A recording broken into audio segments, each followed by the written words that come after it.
बच्चों, आज आप लोग बताइए, आज हम किस टॉपिक पे आप लोग को पढ़ाए? सर, आपके पढ़ाने से पहले एक बात पूछे हम। सर, मोनिका मैम आपसे कैसे मैरिज कर ली, इस बारे में बताइए तो। अरे तुम्हारा कहने का क्या मतलब है? हमसे कैसे शादी कर ली? यानी हम में कोई कमी है? नहीं नहीं सर, आप गलत समझ रहे हैं। आप में कोई कमी नहीं है। हम तो ये कहना चाह रहे हैं कि मोनिका मैम इतनी खूबसूरत है, वो आपको कैसे पसंद कर ली। अरे तो घुमा फिरा के तो तुम हमको बदसूरत ही बोल रहे हो ना। और ऐसा वाहियात सवाल तुम ही कर सकते हो क्लास में, और कोई नहीं कर सकता है। और चलो, सवाल किए हो तो तुमको बता देते हैं कि प्रपोज हम मोनिका मैम को नहीं किए थे, मोनिका मैम हमको प्रपोज की थी। हम इमलीपुर गए थे, मॉल में घूम रहे थे, वहाँ मोनिका मैम भी आई थी मॉल में घूमने अपनी सहेली लोग के साथ। हम दोनों का नजर मिला और प्यार हो गया और हम लोग का शादी हो गया। लेकिन प्रपोज मोनिका मैम की थी हमको, हम नहीं। तो सर एक बात बताइए, जिस दिन मैम आपको प्रपोज की थी उस दिन मैम चश्मा पहनना भूल गई थी क्या? अरे तुम्हारा कहने का क्या मतलब है कि मैम को सही से दिखाई नहीं दिया इसीलिए हमको प्रपोज की? और तुमको बता दे, मैम को चश्मा शादी के बाद लगा है, पहले नहीं। अरे नहीं नहीं सर, मैम की जो नजर है ना पहले ही से कमजोर होगी। वो तो बाद में पता चला होगा कि नजर कमजोर है तो चश्मा लगा ली होंगी शादी के बाद। काहे कि शादी के बाद तो आपको करीब से देखी होंगी ना, तो शायद उस समय उनको ये एहसास हुआ होगा कि जब हम प्रपोज किए थे तो शायद हमारा दूर का नजर कमजोर था, इसीलिए उसके बाद जब डॉक्टर को दिखाई होंगी ना तो चश्मा लग गया होगा। लेकिन सर अब चश्मा लगाने का क्या फायदा? पहले चश्मा लगा लेती तो फायदा भी हो जाता, बल्कि अब तो फालतू का पैसा भी खर्चा हो गया। काहे कि चश्मा खरीदने से आप कुछ बदलेगा थोड़ी ना, जो हो गया सो हो गया। अरे तुम्हारा कहने का क्या मतलब है? मोनिका मैम पछता रही है हमसे शादी करके और हम बदसूरत दिखते हैं? सर आप गलत समझ रहे हैं, हमेशा गलत समझते हैं। कभी तो बच्चा का भावना समझा कीजिए कि मासूम सा बच्चा आखिर बोलना क्या चाह रहा है। एक बात बताइए, कहीं अगर दूध और चाय एक साथ पड़ा हो तो आदमी तो कहेगा ना कि दूध चाय से साफ लग रहा है। इसमें चाय को बुरा मानने जैसा क्या है? वो तो दूध का तारीफ कर रहा है। अब चाय का जैसा हाल है उसमें क्या बुरा मानना? तो यही समझाना चाहते हैं सर कि हम आपकी बुराई नहीं कर रहे हैं, हम तो मोनिका मैम की तारीफ कर रहे हैं कि वो इतनी खूबसूरत है, आपसे कैसे शादी कर ली, आपसे कैसे पट गई, आप में ऐसा क्या देख ली?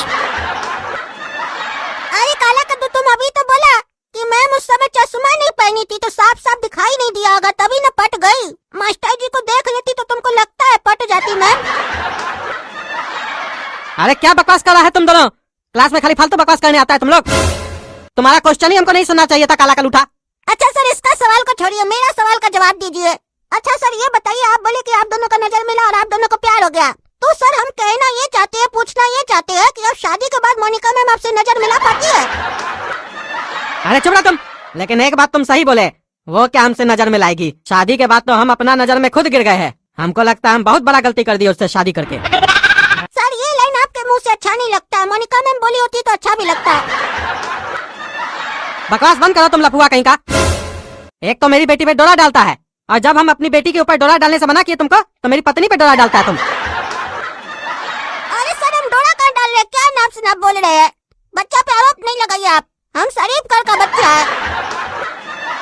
हाँ वो तो तुम्हारा सराफत दिख रहा है ना हमको। एक नंबर का निहायती आवारा और लफंगा लड़का है तुम गोरा कद्दू और काला कद्दू, दोनों लफंगा एक नंबर का, खाली उल्टा सीधा बकवास करता है क्लास में। और ये देखो टकलू को, ये कितना आराम से बैठा रहता है। कह रहे टकलू, तुम पढ़ाई में होशियार लगता है, तुमसे हमें क्वेश्चन पूछेंगे, फिर बाकी क्लास हम कल करेंगे।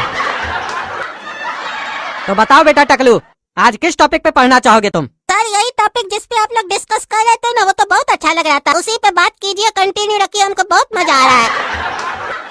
अरे तुमको मजा आ रहा है गंदा बात सुनने में? आजकल का बच्चा लोग को पढ़ाई लिखाई और अच्छी बातों में मजा नहीं आता है, खाली गंदगी में मजा आता है। सर यहाँ पे तो आपका और मैडम का बात चल रहा था, यानी कि आप कोई गंदा काम किया तभी ना आप उसके ऊपर बात नहीं करना चाह रहे हैं। काहे कि सर अगर आप अच्छा काम किए होते तो आप उस पे कंटिन्यू बात करते ना, लेकिन आप ही बोल रहे हैं कि ये गंदा बात है, गंदा बात पे इंटरेस्ट क्यों लेते हो? यानी आप लोग शादी करके गलती की है। अरे वो तो हम किए हैं गलती, लेकिन तुम लोग यहाँ पे पढ़ाई करने आए हो कि मेरा पर्सनल मैटर सुनने आए हो? सर आप भी तो हम लोग का पर्सनल लाइफ के बारे में पूछते रहते हैं। कल क्यों नहीं आए थे, पढ़ाई किए थे कि नहीं किए थे, कहाँ गए थे? और जिस दिन कोई गलती होता है उस दिन हम लोग के पेरेंट्स को भी बुला लेते हैं, इतना पर्सनल चले जाते हैं। आप जो हम लोग को कभी कभी गलत पढ़ा देते हैं, तो हम लोग तो कभी मोनिका मैम को नहीं बुलाए कि मैम देखिए सर क्या पढ़ा रहे हैं। और जैसा अभी आप बोले कि हम मोनिका मैम से शादी करके पछता रहे, तो हम लोग ऐसा तो है नहीं कि मैम को जाके बोलेंगे कि सर शादी करके पछता रहे आपसे। अरे तुम बच्चा है, खाली देखने में बच्चा लगता है। तुम तो इस दोनों से भी बड़ा वाला निकला, देखने में खाली मासूम जैसा लगता है, अंदर से तो तुम पूरा लफंगा है, लफंगा। सर ये ठीक नहीं कर रहे आप क्लास के सामने हमको लफंगा बोल के। हमारा बेइज्जती हो रहा है, और अगर हमारा बेइज्जती होगा तो मोनिका मैम को जाके बोल देंगे जो अभी आप मोनिका मैम के बारे में बोल रहे थे। फिर आप लोग के बीच में जो होगा उसका जिम्मेवारी आपका होगा। अरे धमका रहा है मास्टर को, धमका रहा है तुम। पूरे क्लास में सबके सामने मास्टर को धमका रहा है। आज हम समझ गए हर मासूम दिखने वाला बच्चा शरीफ नहीं होता है। हमको नहीं पता था कि तुम इतना चालबाज हो।